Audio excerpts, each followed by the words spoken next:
everybody, and welcome to the Helen Winder Show. My guest today is Aaron Walker. He's joining me all the way from Nashville, Tennessee. Hi Aaron, nice to have you here. Hey Helen, thank you very much. It's a pleasure. You're welcome. So, tell our listeners a little bit about yourself. Well, I'll give a little background. How's that? I'll tell a little bit about my entrepreneur journey. It's hard to give 36 years of business in 3 minutes, but I'm going to give it a whirl. So my dad was a general contractor in Nashville, Tennessee, and he remodeled a pawn shop. Some people don't know what a pawn shop is. It's a place that you borrow small amounts of money, and you leave your articles pledged until you return the money and you get your article back. And so my dad remodeled this pawn shop in Nashville. I was 13 years old. It was during the summer of 1974, and I helped my dad do this project.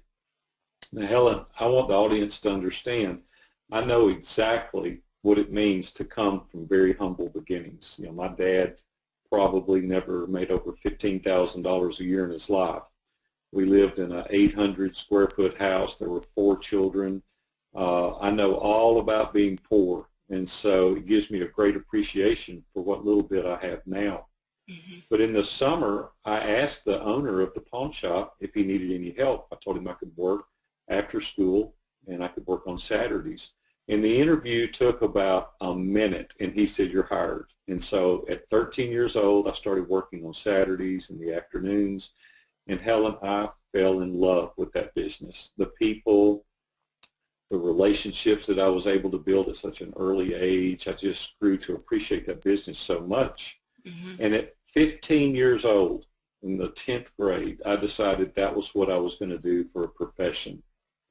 And I went to summer school and night school for a couple of years and graduated at the beginning of the junior year in high school. I didn't have to go my junior and senior year because I had enough credits because of the night school and summer school. There were 2 men that were buying diamonds and gold from me to kind of hedge against inflation. They owned the 21st largest insurance company in the nation at the time. They had a lot of money, so I approached them one day and said, "Listen, I don't have any money, but I've got experience." They said, "How much experience could you have at 18 years old?" I said, "Well, I've been here 5 years. I really know this business, and I would like to present to you an opportunity to go in business with me and form a partnership." And they said, "How much money do you have?" And I said, "I don't have any money. That's where you guys come in. You've got the money, and I've got the experience." So anyway, I know it sounds a little bit funny, but at 18 years old, I was able to negotiate a 1/3 ownership in this business. And we opened the business in 1979, and it was hugely successful. In 21 years old, we had paid off a 10-year loan of $150,000. That was a lot of money back in 1979, especially to an 18-year-old. Yeah. The Lord really blessed our business, and I bought my second store at 21, a third store at 25, and at 26, I opened my 4th store. There was a company called Cash America. They're based in Fort Worth, Texas. They're a Fortune 500 company, knew of my business, and they wanted to buy it. So they made an offer that I couldn't refuse, and at 27 years old, I was retired. Wow. And I thought, wow, that's what I thought. This is going to be awesome. But Helen, what I soon found out is that I didn't have a purpose, and I didn't have meaning. I didn't have a reason to get out of the bed. We tried to spend the summer in Naples, Florida, and I lasted 3 weeks. I had to come back home, and I was getting into bed in the middle of the day. I became extremely bored. I had no reason to get up, and every day I would play golf or fish, and your audience is thinking, wow, that would be awesome. Well, it is awesome for a little while, but you can't do that long, especially at 27 years old. I was gaining weight like crazy. Helen, I hate to admit this, but I gained 50 pounds in 18 months. My wife come and woke me up one day in the middle of the day, and she said, "Aaron, you have got to do something because this is so unlike you." And so I went back to the pawn shop I started with and formed a partnership and bought that business. And we spent the next 10 years growing that business. We grew it 4 times the size that we started with 10 years prior. And then, Helen, I was on my way to work. It was about 7:30 in the morning on a Wednesday. August 1st, 2001.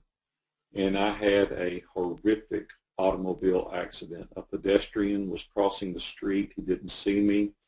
He ran out in front of me to catch a bus that had stopped on the side of the road, and tragically it ended in a fatality. Oh. And it really, really rocked my world. Mm. So I went back to my partner and I said, listen, I've been chasing success my entire life since I was 13 years old, and I'm in my 40s by this point, and I said, I've got to take a break. And so I sold the business to my partner. Robin and I have been married now 35 years. We got married 2 weeks out of high school. We decided to travel, and so we started traveling. I had to get my mind clear. We built a new house, kind of changed locations, and I just wanted to take a break. Yeah. And over that 5-year period, Helen, what I discovered is that everything I had done up until that point was about myself.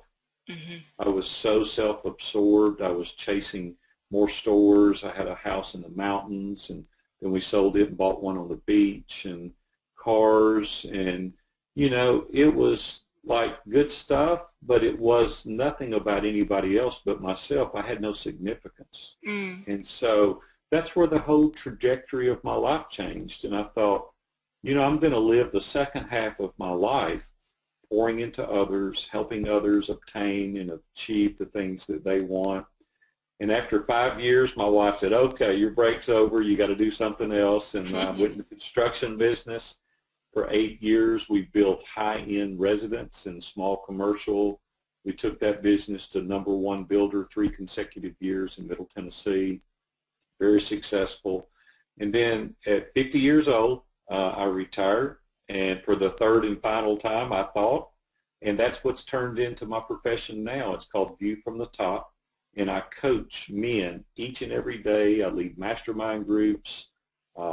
I have what's called the community that I organize and lead. I have participants all over the world that are involved in the community, and I'm having the absolute time of my life coaching people based on my past 35 years of business experience. And so there's 36 years, Helen, in about 3 minutes. So. Wonderfully delivered. And you know what? It's quite funny, isn't it, or how our life experiences, our business experiences from the beginning to where we are today help us be who we are. They help us create and evolve to be what we do today. Yeah, without our experiences, we don't have anything to offer others. And so a lot of the experiences that I've had, I don't want to repeat, right? But I wouldn't take the world for some of them either, because of the lessons that I learned from them. Yeah, absolutely. And you know what? It's as painful as it can be. We have to go through those lessons. Yeah, but we only learn through failure. We don't learn through success. No, absolutely. So how do you engage with these people? How do your clients come to you? Is it a lot of it word of mouth or social media? How do they find you? Well, back in 1995, I met a guy that was starting a little radio show here in Nashville. And he approached me one day in my business and said, I'd like for you to advertise on my show. And he called his name, and of course he was just getting started, so no one had ever heard of him. And he offered me advertising, and I told him that I wasn't interested because it wasn't a proven show and I wasn't interested. And he said, I'll give you a week if you'll just try me. And I thought, well, how in the world can I lose on that deal, right? It's free. That was my first encounter with Dave Ramsey. He's a financial guru, has 8 million listeners now. Well, Dave became one of my best friends, and he invited me to join his personal mastermind group.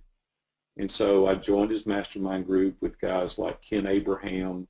He's got over 100 books in print now. Dan Miller, 48 Days to the Work You Love. Mm-hmm. These guys were just starting their careers.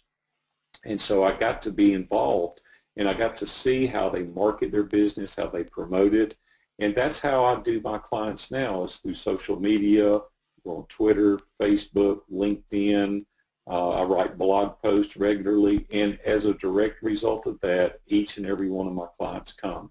And now I have national and international clients, and they have learned about me through my website, View from the Top, and through the social media platforms. And we work it really hard. I have 2 full-time assistants. They're actually my daughters. I've got a daughter 29 and a daughter 32, and they work for me full-time. And we promote our business through these social media platforms. Fantastic. So are your clients from what sort of one particular business area, or are they really varied?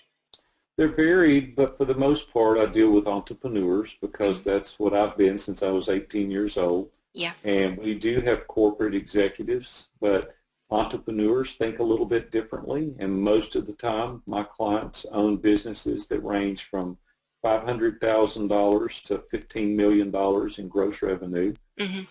Normally, they have between 1 and 25 employees. Normally, well, always, I teach men. I have nothing against women. It's just that men is the niche market that I've chosen because I've been in accountability groups and mastermind groups for over 2 decades now, and that's where my most experience is.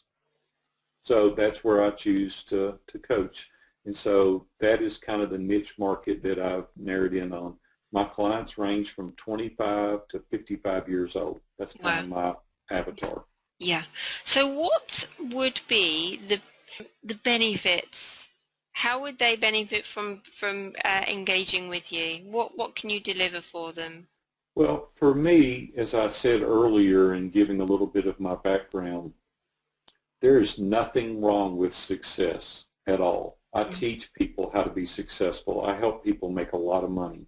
I like to make a lot of money. You know, I never want to take for granted people enjoy making money.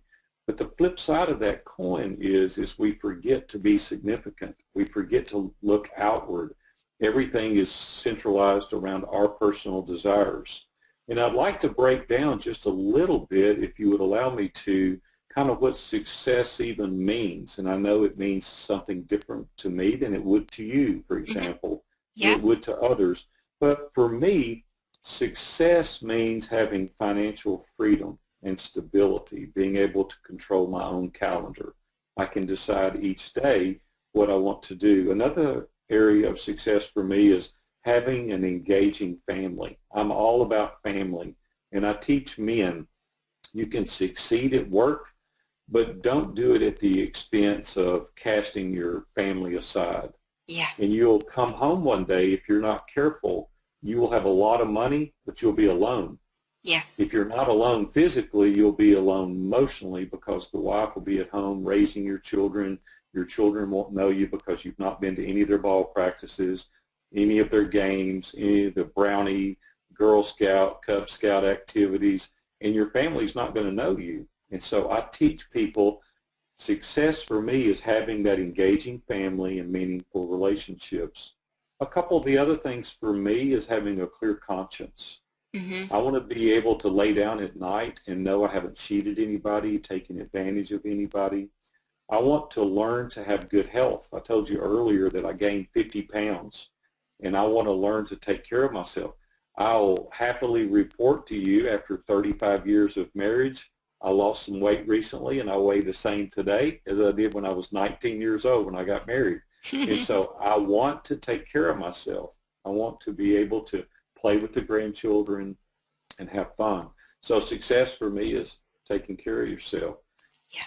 Helen, are you ever at a point in your life where you feel a sense of contentment? Do you feel content in the present situation that you're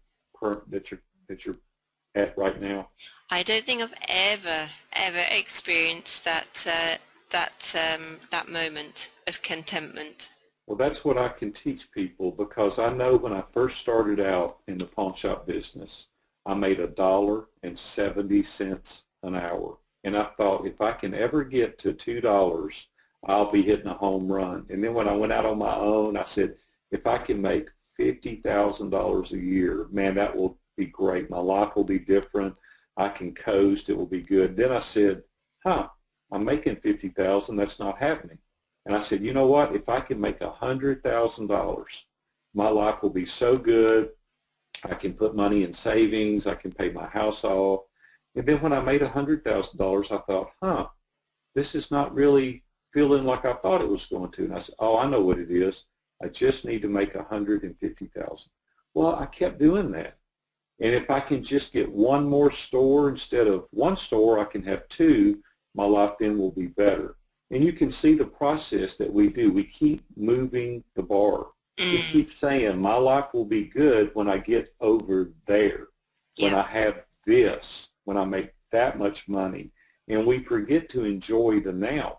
We forget to enjoy this conversation that you and I are having right now. Most people are thinking what I'm going to do an hour from now, what I'm going to do this afternoon, if I can make more money, if I can just get that car paid off. And what happens is we go through our whole life doing that, and then we didn't enjoy our life. Yeah. Yeah. Well, that's what I don't want to happen, and that's the benefit of coaching with me. I can say I've been through 36 years of business, and I understand the process by which you can learn contentment, but don't confuse that with complacency. There's a big difference. See, I don't want to be complacent. I want to grow my company. I want to go forward. I want to move the needle. I want to make more money, but I want to enjoy it now. See, happiness is not a trait. It's a choice. And I choose today to be happy in whatever circumstance or place that I'm at in life. See, I elect. I go, today is going to be a good day because I'm choosing for today to be a good day. So for me, that is success. I love to dream. I want to establish goals. I want to move forward. I'm a Christian, so I want to trust in a higher power. I don't want to think that it all just counts on me. I want to have meaning and purpose. I want to be able to deliver things to your audience that can help them. And at the end of the day, Helen, when I'm buried, I want my children to say, my dad lived an empowered life. He was an encouraging man, and he was a wise guy. Yeah. And that's kind of, for me, what success is. Now, your audience has to determine for them what is success. But here's what happened in 2001. I said, you know, these things are happening, but what's not happening is I don't have significance. And yeah, here we go now on significance is meeting the needs of others. It's not all about myself. It's like, what can I do today to reach out to help others that maybe they can't even repay you? Yeah. See, what happens oftentimes is our motives are impure.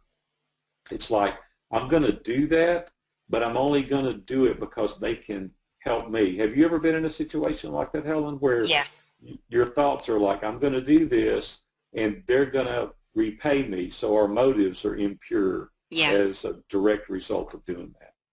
Totally agree with you. What about helping others when it's not convenient?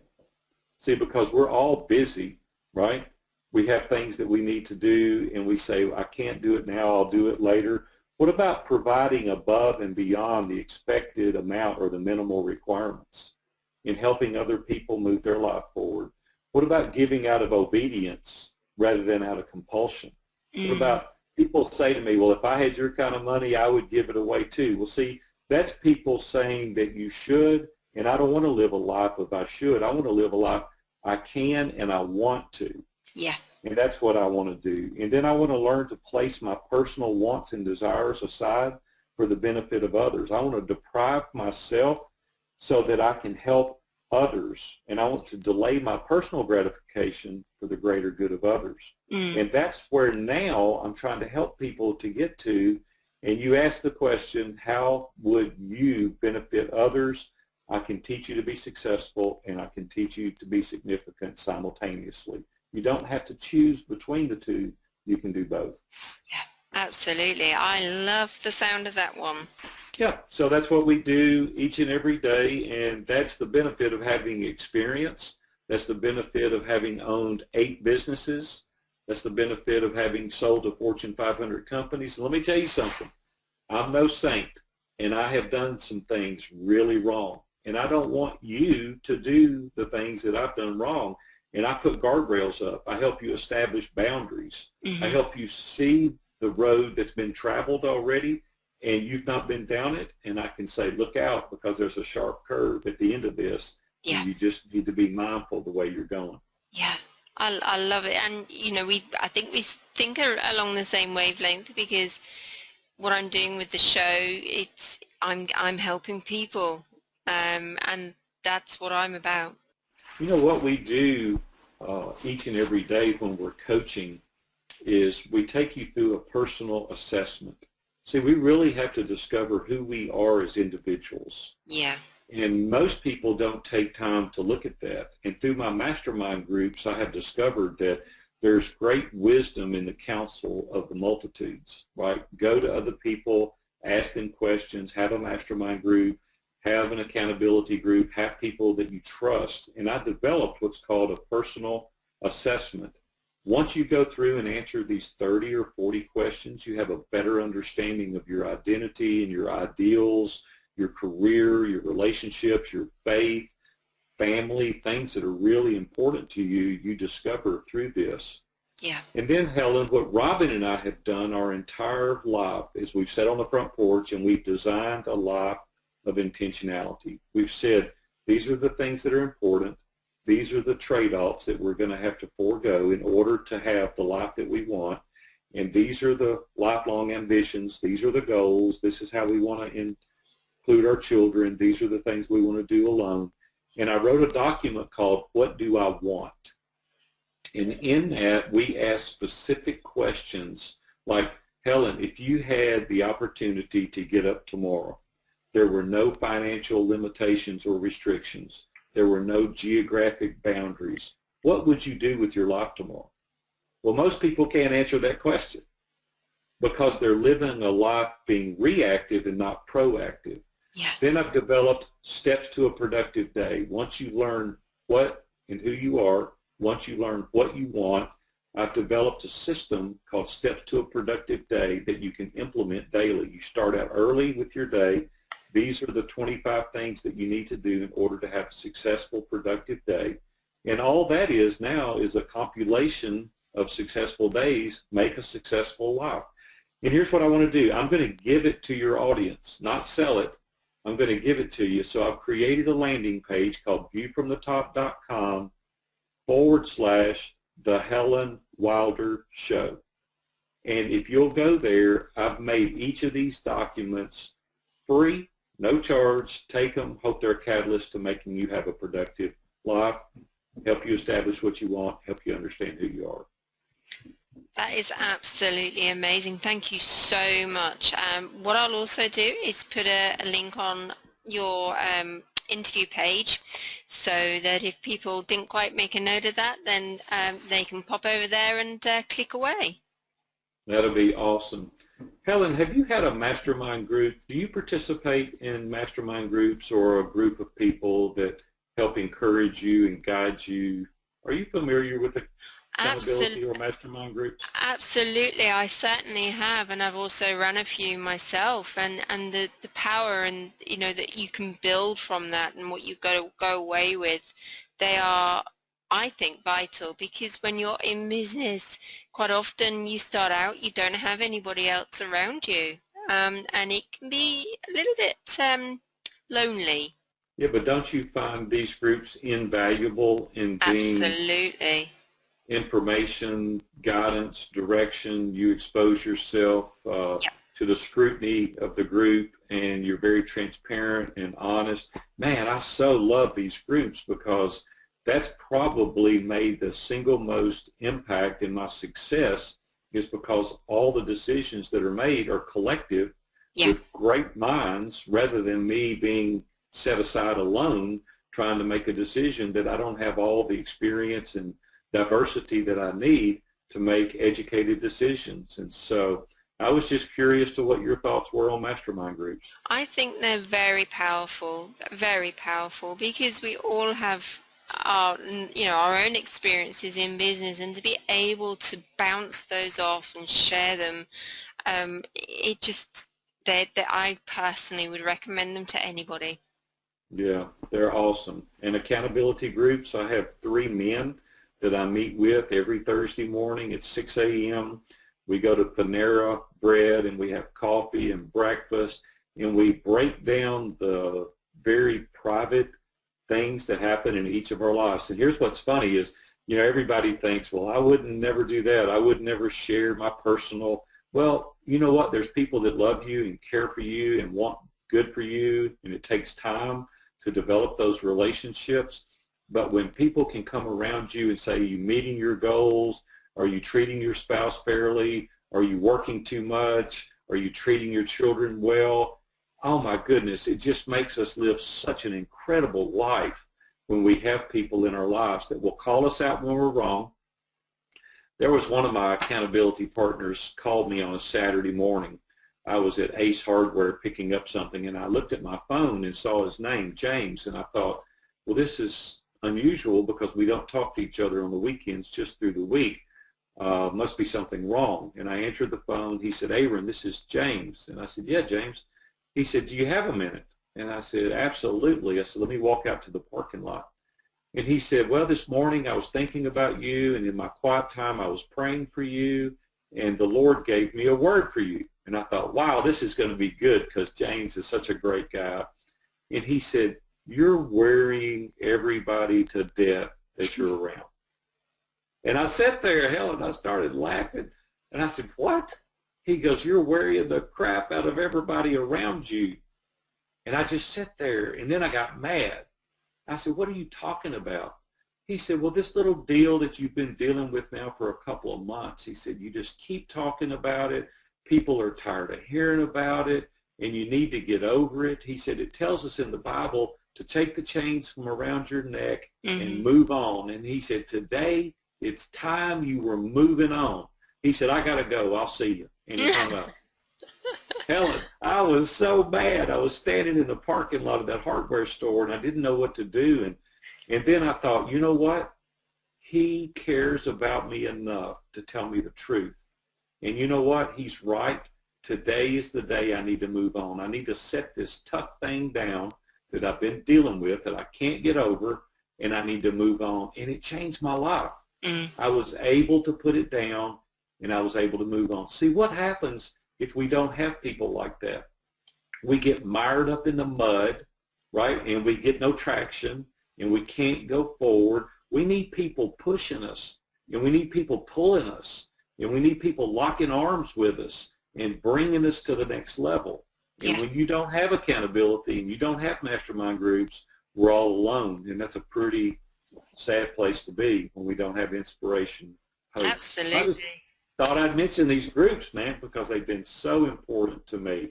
If you don't have a group, get yourself a group. You need some people helping you. So tell our listeners how they can get a hold of you.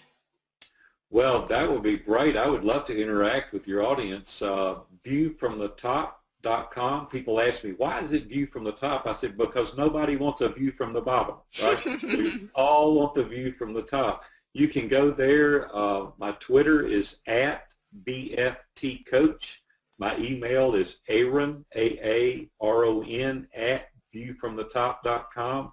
I would love to connect with your audience. I do, as I've said earlier, one-on-one coaching where we meet virtually either through Zoom or Skype or by phone, and I have some clients here in Nashville I meet with personally.